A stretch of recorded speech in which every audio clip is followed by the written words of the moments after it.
Hi everyone, how's everyone doing? So my name's Marianne, the owner at Marianne Hanson Counselling Service, and throughout the year I'll be doing book reviews, and this is the, I don't know what number book this is, but the book I'm going to be reviewing is called What Are You Doing With Your Life by J. Krishnamurthy. And this is, if you look at the size of the book, it's not too lengthy, and I think it's also because the print is quite big, not like massive, but it's just, you know, not as small print.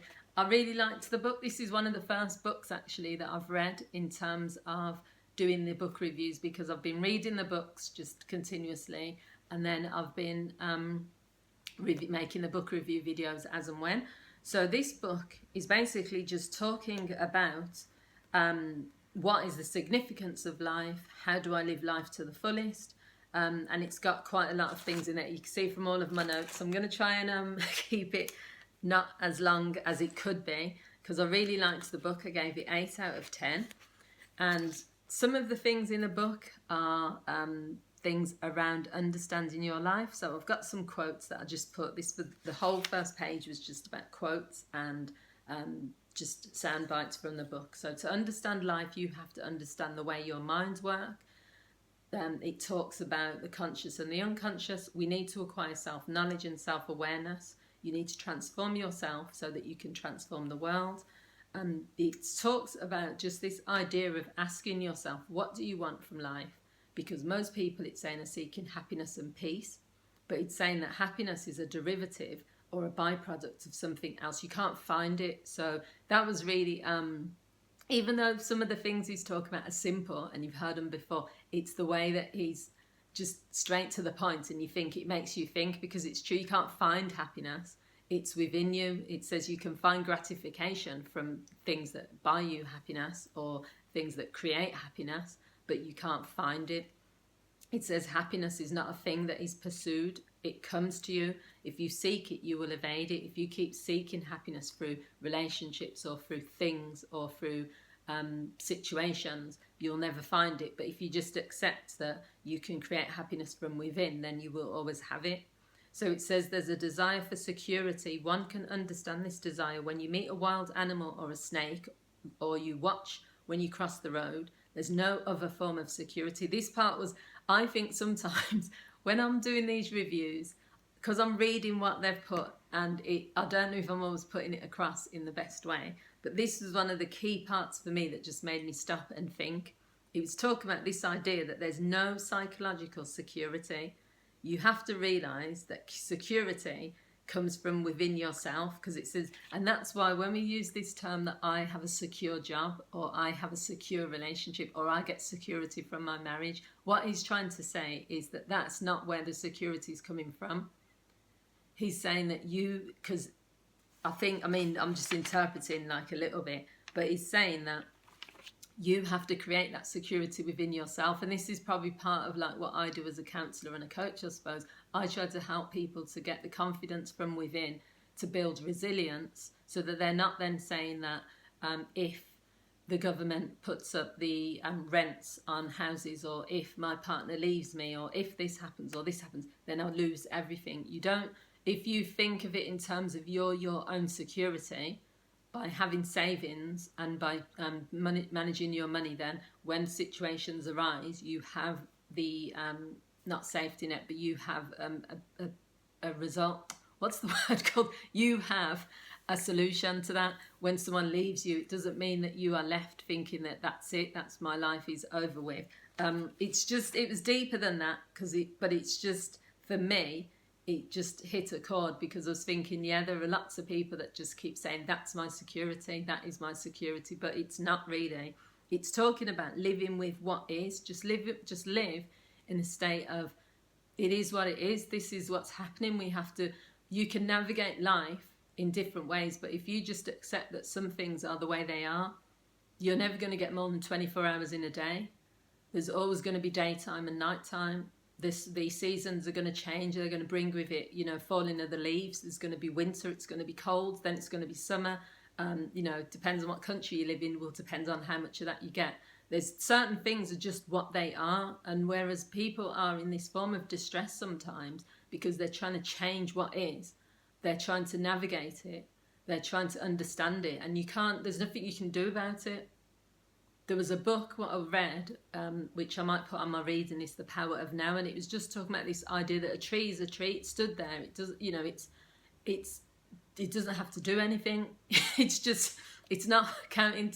I'm not going to get into all of that because I'm going to just go off on a tangent. But living with what is just about acceptance, really. Being self-aware. It says accepting things, understanding things because your mind is quiet.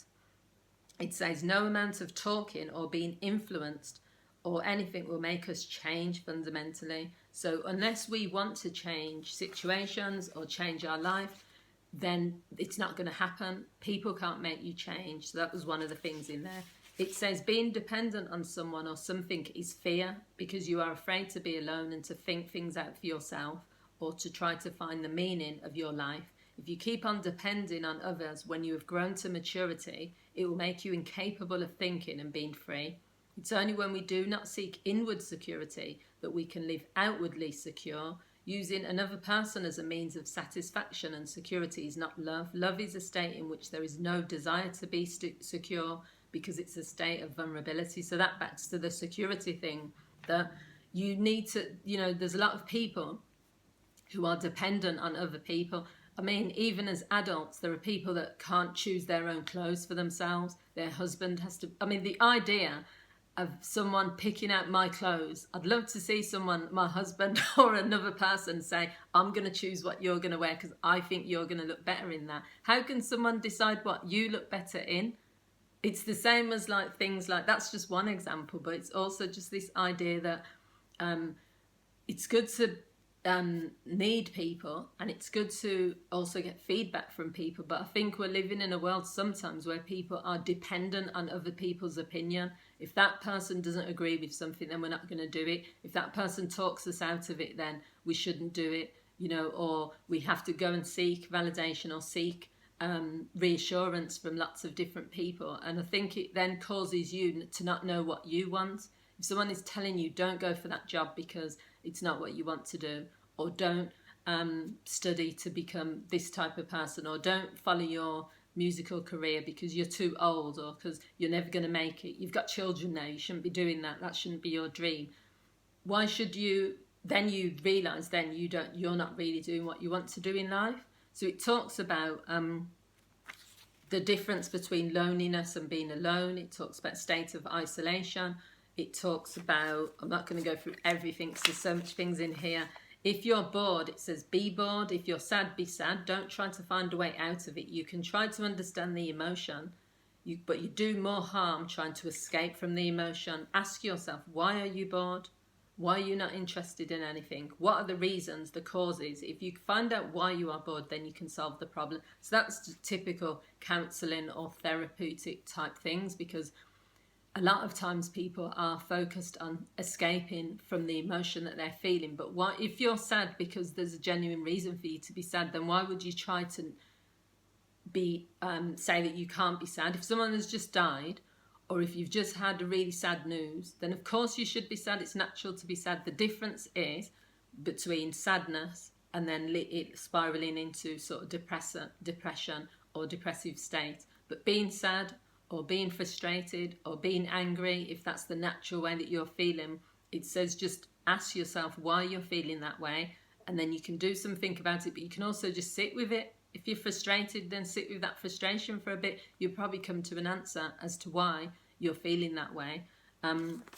It also talks about, there's so many, I could go through all of these, but there's so much things on here. So it talks about the difference between ambition and interest. So being interested in something and being ambitious. So there's actually, on one of these pages that I've got, I did highlight, there's a quote, I think, on here. So it's saying, if I find the right quote, would you say being interested in something is ambition? We can give to that word ambition any meaning. Ambition, as we generally know it, is the outcome of fear. Now, if I'm interested as a boy in being an engineer because I love it, because I want to build beautiful houses, because I want to have the best irrigation in the world, because I want to build the best roads. It means I love the thing. Therefore, it's not ambition in that there is no fear. So ambition and interest are two different things. I'm interested in painting because I love it. I do not want to compete with the best painter or the most famous painter. I just love painting. So it's saying that really, it just, obviously that follows on from other chapters, but it just talks about, you know, whether you're interested in something or you love something. All of these things that he talks about, all of the concepts match with the title. What are you doing with your life? Thinking about your life's purpose, thinking about how you live your life, how you can change things that you're not happy with. It talks about if you want to be rightly educated, you have to do it yourself and see that your children are also rightly educated. Teachers instruct on maths and English and so on, but education is something deeper and wider than the gathering of information. It's the cultivation of the mind so that action is not self-centered. It's learning throughout life to break down the walls which the mind builds in order to be secure. There's a lot of things about doing things without fear.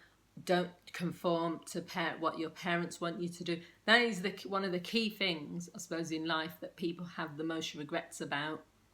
So it's regret of going into a profession that you didn't really want to do, but you had to become a doctor because your parents and your parents' parents were doctors. Imagine living your life not doing your purpose, but because it's a tradition that you have to do, or because you become a father or a mother, and you have children, giving up on like your dreams. There's a YouTube video that I was watching last night about mountain climbers, and there's so much division and debate equally about people who climb mountains with the likelihood that the risk and the likelihood that they're going to die, and people in these comments are always saying they're selfish because they've got children and they shouldn't do that and they shouldn't do that. And there's an argument for either side, but it's just that thing of, you know, if someone is passionate about what they do and they know the risks, and yes, they're still parents, so they have to think, you know, the risk of, but that no one is going into it thinking that they're going to die. They're not climbing a mountain and thinking they're not coming back, but they're also realistic about the fact that that could happen. But the mountain and the fact that they are passionate about doing that sport is the thing that is the driving force. That's their purpose. There's even people that go up there and say that they probably know that they're not going to come back or that they're going to die doing what they love. And so it's linked with this book in one sense, but I think people have to make their own decisions sometimes in life about what the sacrifices are worth. So I'm just going to talk about a few more things because I don't want to keep this video too long. There's a quote that says there are two kinds of emptiness. There is the emptiness in which the mind looks at itself and says, I am empty. And there is the real emptiness that you want to feel because you don't like that emptiness. You don't like that loneliness, that isolation, that sense of being cut off from everything. Becoming aware of that feeling, people escape from it through knowledge, through relationships. Most of us being empty fill ourselves with all kinds of noise, pleasure and forms of escape. So it goes on to talk about, you know, just accepting sometimes that it's okay to sort of be alone. It's okay to be bored. You don't have to fill your life with things, doing things. So it's probably talking about this whole idea of mindfulness, meditation, sitting and just resting, relaxing. You can be doing lots of things. I mean, I'm someone that's probably always either reading something or preparing something or planning something, writing. I do sometimes stop myself and just say I need to just sit down and just relax. It's fine to sit down and have a cup of tea and do absolutely nothing, but for many people they can't. The idea of being alone, being by themselves, because it's not, that's why it's trying to say the difference between aloneness and loneliness. You can be alone or spend a lot of time on your own and not feel lonely, but you can also be with lots of people and feel lonely, or just always, anytime there's no one around, say that I'm feeling lonely, I have to go and find someone to be around. So it's talking about just accepting that sometimes that there's nothing bad or negative about it. And the final thing, I suppose, there's a paragraph somewhere which I've highlighted. And that is, let's just have a look. In discussing what is the purpose of life, we have to find out what we mean by life and what we mean by purpose, not merely the dictionary meaning, but the significance we give to those words. Surely life implies everyday action, everyday thoughts, everyday feeling. It implies the struggles, the pains, the anxieties, the deceptions, the worries, the routine of the office, of business, of bureaucracy, and so on. All of that is life. By life, we mean not just one layer of consciousness, but the total process of existence, which is our relationships to things, to people, and to ideas. So that sums up really what he's trying to say. Life is the good, the smooth, the rough, the ups, the downs. It's everything. If people sort of get to a point where they accept that life is easy, it's hard, it is part of the worries, it is part of the stress, but it is also beautiful in other ways. It's the joy, it's the little moments you have, it's everything that, you know, you don't have to work it out, you don't have to try and figure it all out, you don't have to try to run away from it, escape from it, change it, be worried about it. Sometimes you just have to live it. And I suppose this book, really, what I liked about it was that it was just gave you a lot to think about. And I love books that like allow me to just think, oh, that's a powerful statement that was made. I didn't do it justice in this review because there's so many parts of this book that really, when I was reading it, I was kind of like, wow, that's powerful. So that's why I gave it 8 out of 10, and I would definitely recommend it. So it's called What Are You Doing With Your Life by J. Krishnamurti, and it sold over 4 million copies. So it shows you that, you know, lots of people are reading the book, buying the book, but yeah, it's one of the best books I've read so far since I've been doing this. And that's it. That's my review of it. Let me know what you think. Let me know if you've read the book yourself, what your thoughts are, and also continue to watch these book reviews if you want to, and leave your comments. I'd love to hear what you think. Thanks for watching. Bye.